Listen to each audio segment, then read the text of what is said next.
அரசாங்கத்தை அமைச்சர் யாருமில்லை எங்கே சென்று விட்டார்? கொடிய வச்சுனாங்கடா குடியில. ஆமா போகுது என்ன ஒண்ணு குயில சென்னை மேல போகுது. எங்களை கொண்டு குயில வச்சுட்டு நீ என்னதாங்க பண்ணுன்னு நினைக்கிறேன். இல்ல எங்களை நீ சத்தியமா குயில வச்சுட்டு இங்க நீ மலை மேல இருந்து திரும்ப முடியாது. அப்புறம் அங்கேயாதான் இருக்கணும் இன்னும் மேல போகுது. அங்கதான் எங்களை குயில வச்சுட்டு போறீங்க. மலையில கீழே இறங்க முடியாது. அங்கேதான் பாக்கணும். மேல நான் பாக்கணும். ஒரு 10,000 பணம் மீனுமா? ஒரு 10,000 நிலை மீனுமா? ஒரு 10 ஆடு மாடு மீனுமா? அதுவும் கிடையாது. எதையும் மீறாது.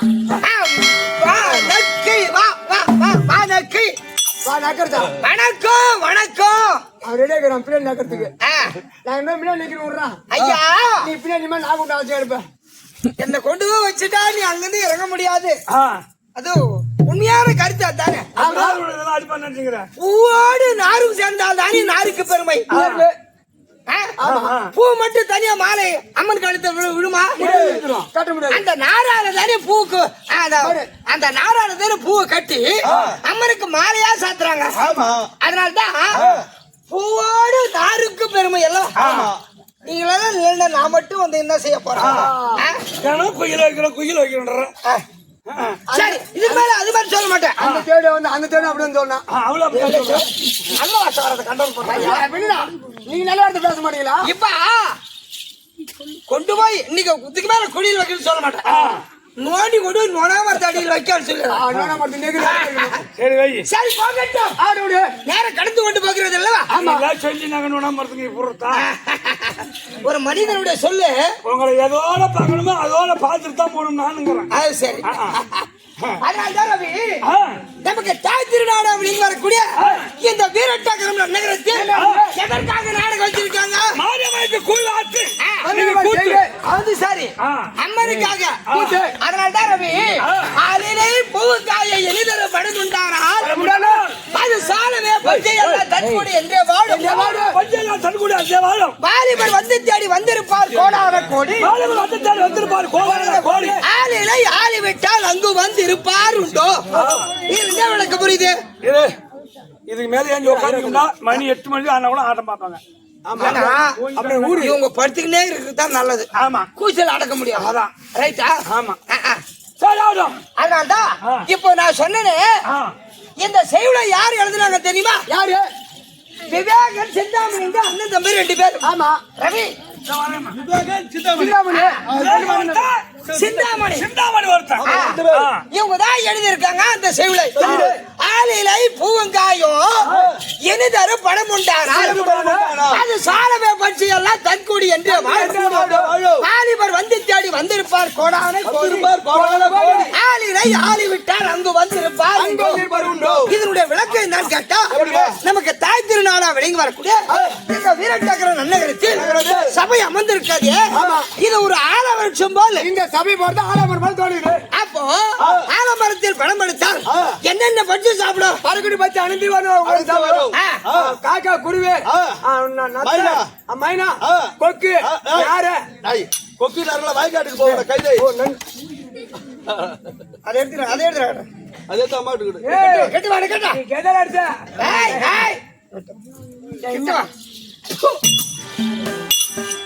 கூப்பிட்டே காயா நேர குணமையா பணம் சாப்பிடறதுக்கு போ வாய்க்காட்டுக்கு போ. அப்போ பறக்கும் பட்சியெல்லாம் அந்த ஆலவரிசில் பணம் படுத்தால் வயிறார உட்கார்ந்து சாப்பிடும்.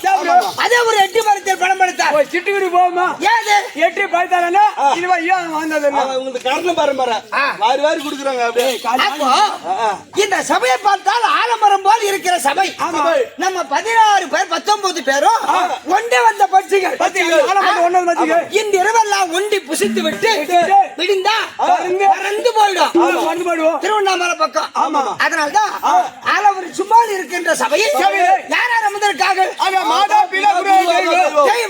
இந்த கிராம தேவதை இருக்கக்கூடிய அம்மனுடைய திரு பாதத்திற்கு கண்டு ரசித்துக் கொண்டிருக்காங்களே அனைவருடைய பாதத்திற்கும் நம் நாட கம்பெனி அன்பர்களுக்கும் நம் கம்பெனி வாத்தியார் கோடையடி மிருதக சக்கரவர்த்தி பழையனூர் சேகர் அவர்களுக்கும் செல்லங்குப்ப ரவி நாடகாசிரியர் அவருக்கும் கரும்பலூர் அண்ணா மிருதக சக்கரவர்த்தி ராஜேந்திரன் அவருக்கும் நம் கூத்தை கண்டு ரசிப்பதற்காக இன்னும் அக்க பக்கங்களால் வந்திருப்பாங்க அனைவருடைய பாதத்திற்கும் நம் தாய் திருநாள விளங்கி வரக்கூடிய நாயனூர்ல இருந்து கூட வந்திருக்காங்க அனைவருடைய பாதத்திற்கும் உங்கள் இருவருக்கும் உங்களுக்கு பையா சொல்றி பண்ண பையன் பொண்ணான்றோம் என் வீட்டு வேலைக்காரன் சார் சரி வேண்டாம் உங்ககிட்ட வாதம் இருக்கு ஐயா அனைவருடைய பாதத்திற்கும் உங்கள் இருவருக்கும் என்னுடைய பணிவான வணக்கம் அழகா பேசுறிய நீ யாரம்மா எந்த ஊரு ஏதாவது உனக்கு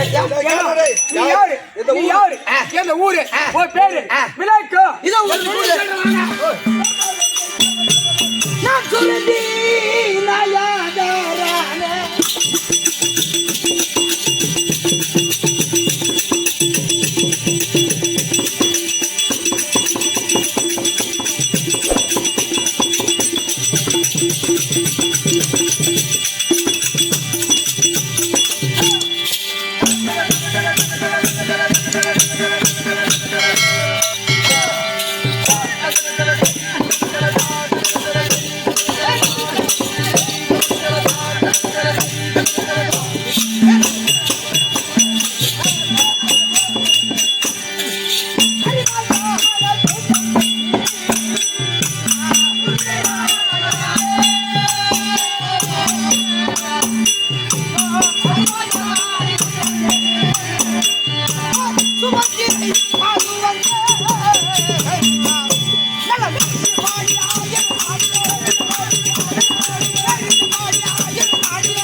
என்னுடைய விளக்கம் நன்றாக புரிந்ததா? விளக்க தண்ணி வந்து எப்படி? சுபத்திரை சுபத்திரை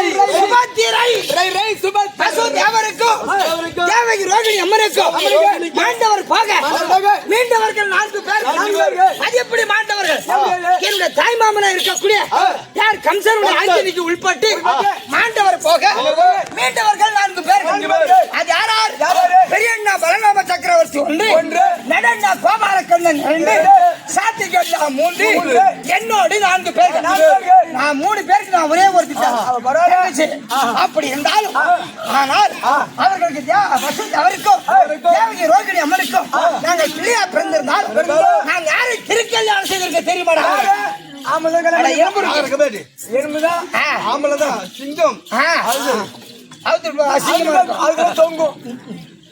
நான் யாரை திருக்கல்யாணம் செய்திருக்கேன் அது தெரியாதா?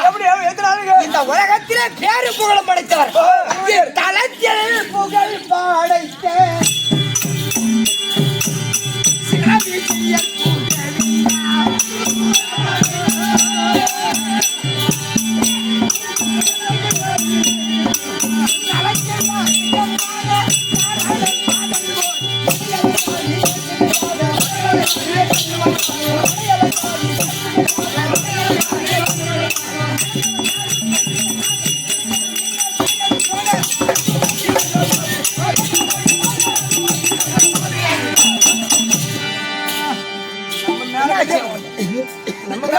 உதறாங்களே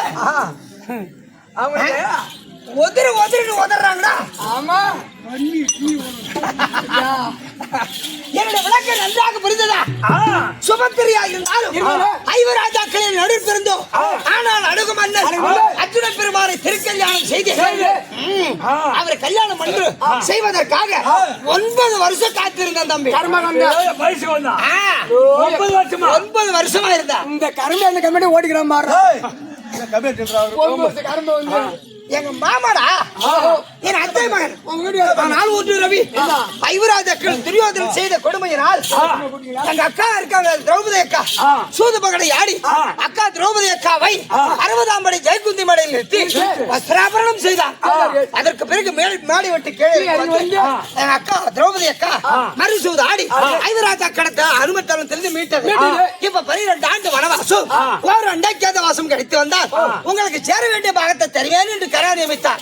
அதை சிறுமேற்கொண்ட ஐவராஜாக்களும் எங்க அக்கா திரௌபதி அக்காவும் 8 வருஷம் ஆகி போச்சு. ஆமையா எனக்கு அழகான ஆண் பிள்ளையும் இருக்கிறான். அபிமன்யு அபிமன்யு பையனா 16,000 எங்க மூத்தார் இருக்காரு யாரு பீமசேனன் அவருக்கு 16,000 யானை பலம் 10,000 சிங்க பலம் அது போல் என் மகனுக்கு 5 மடங்கு அதிகம்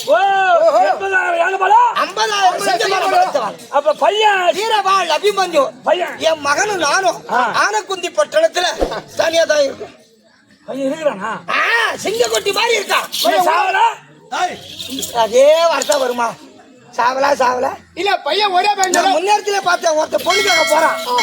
யோ, உன் பிள்ளைக்கு பொண்ணு கிடைச்சாலும் கிடைக்கலாலும் கல்யாணம் அது போல ஆள் சொல்ல அது எப்படி பொண்ணு கிடைச்சாதான் கல்யாணம் பண்ண போறாங்க. எம்ம எந்த வீட்டு ஒரு பையனா இருக்குது அங்கதான் எம்மன் குடிச்சுன்னு தேடி போவோம். ஆமா ஒரு பையனா இருக்கிறான். ஒண்ணு ஒண்ணா ஏஞ்சி உட்காந்து பேசுங்க நீங்க பாட்டுல பேசுறதுக்கு ஆரம்பிச்சிட்டீங்களா? ஒருத்தர் ஏஞ்சி உட்காந்து நீங்க போய் வந்து போச்சுல உங்க கதையை பேசுங்க. நாங்க எங்க கதையை பேசுறோம். நாங்க போய் நாங்க காசு வாங்கி போயிடும். அப்படி ஆனகுந்த பட்டணத்தில் என் மகன் அபிமன்யு நானும் தனியா தான் இருக்கேன். ஆனா என் பிள்ளை விளையாட போறான் இன்னும் வரக்காடு. ஐயா அதனால அது சீக்கிரமாக சென்று என் மகனை கூட்டிட்டு வரியா? என் மகன் இருக்காரு கல்யாணம் பண்ற வயதுக்கு வந்து விட்டா.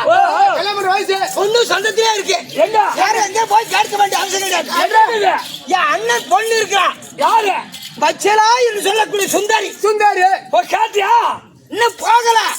இப்பதான் ஆற்று தண்ணி வந்து அரிசன் போடும். ஆமா இது கணித தண்ணி தானே.